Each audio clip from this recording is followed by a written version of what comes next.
Oi? Gente, vocês sabiam que na Bíblia existia um homem que conseguiu um favor do rei, mesmo sendo cativo? Ele conseguiu um favor do rei para reconstruir os muros da cidade dele que estavam destruídos. E olha que os muros da cidade de antigamente significava a proteção da cidade. As portas da cidade estavam queimadas a fogo, né? O templo estava destruído e ele conseguiu da parte do rei o favor para que ele pudesse reconstruir os muros e colocar uma proteção maior em sua cidade. Quem seria esse homem? Neemias. Se eu tivesse tempo para explanar, a gente poderia verificar que Neemias foi um grande exemplo de liderança. Foi um homem com uma estratégia de liderança fenomenal, mas nós não temos esse tempo aqui no TikTok, então vamos lá. Neemias era copeiro do rei Artaxerxes, né? Ele vivia servindo o vinho, né, para casa, né, do rei. Um dia, Neemias recebeu uma visita. Ele estava em cativeiro. Neemias estava em cativeiro, mas ele recebeu uma visita.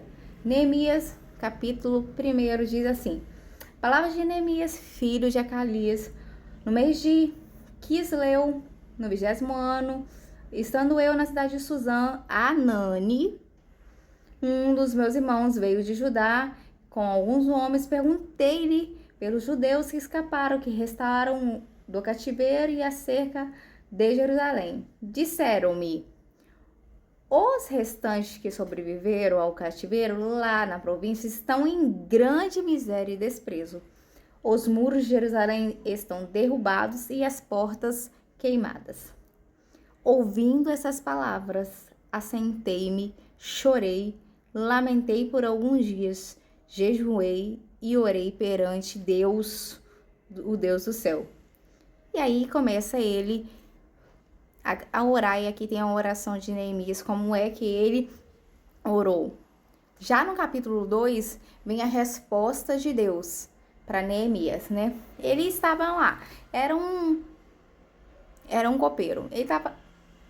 Gente, visivelmente, Neemias, todas as vezes que ele ia servir ao rei, ele estava com um semblante feliz. Isso já traz uma bela reflexão para nós. Não importa o que nós estejamos fazendo, nós precisamos fazer como se estivéssemos fazendo a próprio Deus. Então, se estamos fazendo para o próprio Deus, temos que fazer da melhor maneira possível. E isso é real, porque a palavra de Deus nos diz assim, no capítulo 2, no mês de Nisan, no 20º ano do rei Artaxerxes, na hora de servir o vinho ao rei, tomei-o e o dei a ele. Nunca, porém, eu estive triste diante dele. Então o rei perguntou: por que está triste o seu semblante, se não está doente? Isso não é senão tristeza da alma. E aí ele falou: rei, o meu povo está em grande miséria. Os portões da cidade de Jerusalém estão queimados, né? Estão destruídos.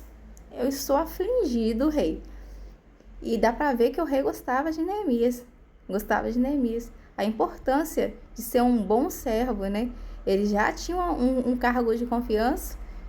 E aí, com certeza, o rei ainda gostava de Neemias. Além de tudo, teve a oração e o jejum que fez com que movimentasse todo o mistério. E o rei falou: mas eu vou contextualizar para vocês. Mas o que eu posso fazer para você, Neemias? Aí ele foi orar. Antes de responder, ele orou. Mais um exemplo para nós. Todas as vezes que nós formos tomar decisões, precisamos primeiro orar, primeiro dizer ao Senhor: como eu devo tomar essa decisão, Senhor? Como eu devo proceder a partir daqui? E assim ele fez, ele orou, ele clamou, e aí ele veio. Olha a ousadia dele: rei, eu gostaria que o Senhor permitisse que eu voltasse, que eu fosse lá e reconstruísse os muros da minha cidade. Gente, ele era um homem cativo, ele era um homem que era escravo, e mesmo assim ele pediu ao rei para ele reconstruir os muros de Jerusalém. E o rei olhou para ele e falou assim: quanto tempo vai durar essa viagem? Quando é que você volta? E aí ele falou o tempo, tudo certinho. O rei falou: quer saber de alguma coisa? Pode ir, pode ir. Quem imaginava que o rei poderia liberar Neemias se não fosse o poder da oração? Sim, ele foi liberado. E aí Neemias vai ele.